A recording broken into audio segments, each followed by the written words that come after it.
pinasa ko yung English exam. Ang grade ko is 86. Nagulat ganyan yung teacher ko sa summer class.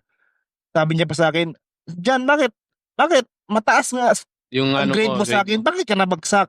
Alam mo, sabi ko sa kanya, sabi ko, ma'am, gusto niyo malaman yung totoo? Yung isang teacher kasi sa English subject ko, ma'am, hindi binagsak ako dahil lang hindi ako nakabayad ng film viewing. for film viewing. Oo.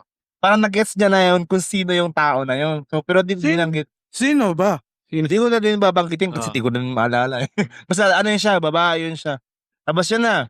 Gusto ko talaga sabihin that time eh. Alam mo yung bumalik si Chad Boseman. Yung ano as you can see, I'm alive. Kasi akala ng mga klase ko, di na ako magpupusin ng Mag-fail ano ka. eh. Oo. Tapos yun na, yun yung pinaka di ko makakalimutan na event na nangyari sa sa high school life ko. Hindi ko hate ang English pero at that time medyo naasar lang ako kasi ano ba siya? Tawag dito? Unfair. Oh, unfair, correct. Unfair siya kasi dahil di ka lang nakabayad for field viewing, ibabagsak mo na yung estudyante mo. Ganun siya. Iba kasi yung high school dati kasi ngayon. Basta parang iba talaga. Iba talaga yung yung approach. Gets na. Oh, gets na, di ba? Matik na. Oo.